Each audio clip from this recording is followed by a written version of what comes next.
The rivalry that isn't a rivalry, and the conversation that never was. Welcome to another video, ladies and gentlemen, and obviously I'm talking about the conversation at the house party that almost happened. We were this close. Cue the director Krennic gif from Rogue One. We were this close. We were this close to Robbie and Miguel having a conversation with no one else around, and then Stingray's neighbor walks in. Ah, god damn it. But rest assured, in Season 5, they'll finally get that conversation. It'll probably be dragged out till midway through the season just because, you know, they keep teasing us. But I've said this before ad nauseum. For those who have followed my channel for a while, you know this. I've said that Miguel and Robbie may have bad blood towards each other given the fights and everything that's happened. But their rivalry is based on misunderstanding, perception, and communication. They've often walked in at the wrong times on each other when they're, you know, doing different things.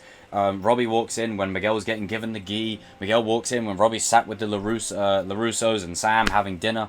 Like, there's so many instances across this show with poor timing and just a lack of perception outside of themselves to see what the other person's actually doing. And that's something that's applicable to the real world, you know. You can apply that to ourselves. I mean, how many times have we walked in on situations where we think it's something that it isn't? You know, it's happened to all of us. It's happened to the best of us. But I want to throw it right to this house party scene here, where Sam goes off to get a drink and Miguel's just kind of by himself. And then Robbie walks in, and both of them two share an exchange. And the exchange that they both share is not one of let's fight and let's duke it out.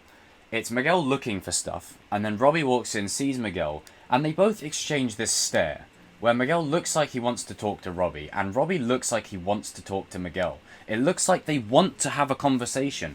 It's just a question of who, out of the two of them, is going to be the first to break that mold, break that ice right there. Quite literally, Karate Kid 2 style. Whatcha? You know, it's they're staring at each other in a sense that, you know, they want to talk. And I think ever since that burger scene between Johnny and Miguel at the burger place, where Johnny talks about how he failed Robbie, in one of the best scenes of the entire show, where you see Miguel and Johnny bond like father and son, and then Miguel also gets the context of Robbie, and then Johnny gets the second chance with Miguel. So many great themes in that scene.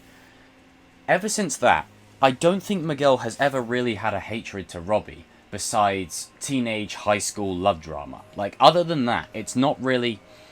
Sam and Tori is a rivalry. That, make no mistake, that's a rivalry. Them two do not like each other. There is real malicious bad blood between them.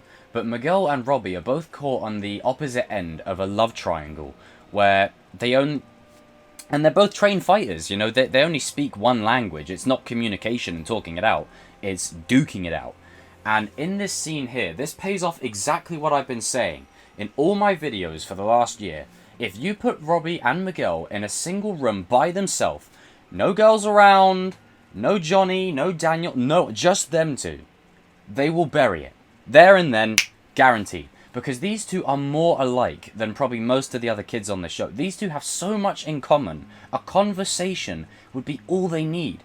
Throughout the show, there are so many parallels between these two characters that I've often said that Miguel is the Goku of the show and Robbie is the Vegeta, where, you know, even though they're a 50-50 split, Miguel will always have that edge because he is the show's new Karate Kid, but Robbie will always, every now and then, get one up on him because he's the Vegeta. There's a nice little anime comparison for you there.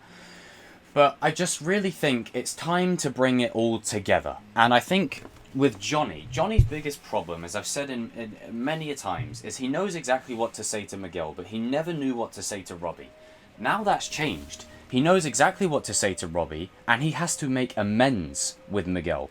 And this is where these two are going to be so integral to next season. Because if you think about it, Johnny, Robbie, and Miguel are out the picture. They are out the picture. So, who do we have in the valley? We have Daniel, we have CHOZEN, we have Eli, Dimitri, Tori, and Sam. Those are your defenders of the valley. Those guys will hold down the fort. And it will come to a critical point in the season. Probably mid-season, because there's always something mid-season.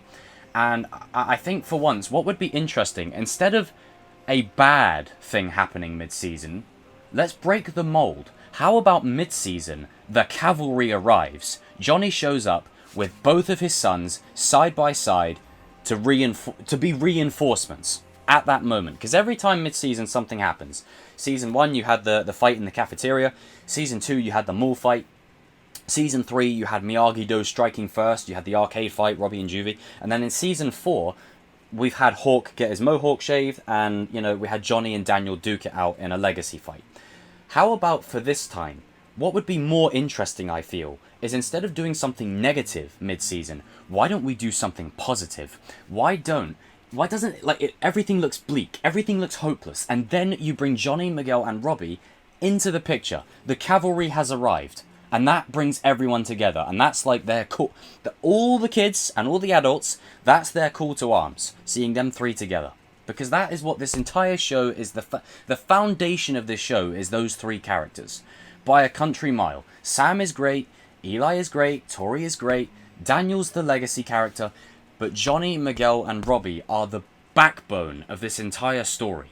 It rests on them, and that's why they've dragged it out so long between them, because if you put them on the same page, you need someone who is equal to, if not better than, in terms of threat, to have Robbie and Miguel on the same page. They are the two top dogs. So I have no doubt in my mind that with Terry Silver taking over the Valley, you're going to see evil doppelgangers of the characters. All the characters that we know and love will come home. And you could even include Sean and Kenny in that. I could see them coming back home as well. But you will have evil doppelgangers that Terry Silver has, like hired mercenaries. And that's where Miguel and Robbie will thrive together. And hey, a scene of them two doing the wheel technique or something, I mean, I'm all for it. And I genuinely believe, south of the border, something's going to happen between Johnny and Robbie. Nothing bad, but Johnny's going to be separated from Robbie. Johnny's going to be doing something else, whatever the case may be. Robbie is going to be the one who finds Miguel first. It's not going to be Johnny. Robbie is going to be the one. And when Robbie finds Miguel first, that's when them two either A, have a conversation, or B, Robbie jumps in to help him, and that's when the team up kicks in. And of course, they're not going to be buddy-buddy. There's bad blood. Robbie almost killed him, and then, you know, Miguel's done stuff to Robbie. Like, there's a lot of hatred between them. But a conversation will bury it. And I'm looking forward to that conversation. And I want to use this as an opportunity to break the scene atmosphere that I've got going here. All the videos I've done in the past year in regards to Robbie and people like Tori even, and Hawk, they're not to say, now let's get on the bandwagon and start hating Miguel. That's not what my idea was at all. Miguel is still that dude. Sam is still the GOAT. Tori is absolutely incredible this season. Robbie has come a long way. These kids are progressing further and faster, and they are the evolution of all the past mistakes. And what's going to happen in Season 5? They're all teaming up together. So it doesn't matter if you're Team Miguel, or you're Team Robbie, or you're Team Sam, or you're Team Tori. It doesn't matter. They are all coming home. As Daniel said, what matters right now is that we are all Miyagi-Do. And I could totally see that happening. I could totally see all of them in the same dojo. Because as cool as Eagle Fang is, Johnny doesn't have a backup sensei because there's not enough history there. So everyone will probably be just over at Miyagi-Do by the end of the season, you know? Maybe not permanently, but temporarily, you know what I mean? But yes, a conversation between these two is absolutely required. I love these two characters, you know? Miguel is that staple, you know, hero's journey character. And Robbie is a different kind of character. He's an anti-hero, you know? He's not good, he's not bad, he's kind of just in the middle. He's a lone wolf. And that's where him and Miguel will thrive. And I can't wait to see it. Guys and girls, jump in the comment section down below. Let me know what your thoughts were on this particular moment. Let me know, let me know your excitement. Are you excited to see the two Karate Kids together? Like, I mean, I know Miguel is still the main Karate Kid, but you know what I mean. The legacy one of Bloodline and the New Age one. It's just something that I've been waiting for since the start of the show. And I keep saying this. When Robbie sees Miguel and Johnny having that hug and Johnny gives Miguel the gi, there's an alternate timeline when Robbie doesn't see that and he joins Cobra Kai. There is an alternate timeline. When Robbie joins Cobra Kai, maybe him and Miguel and Eli are all on the same page in an alternate timeline. Just throwing it out there. Guys and girls, I'll see you in another video soon. And with it being a Robbie and Miguel video, there's only one tagline I can end with. You know what I'm going to say. She doesn't love you, she loves me.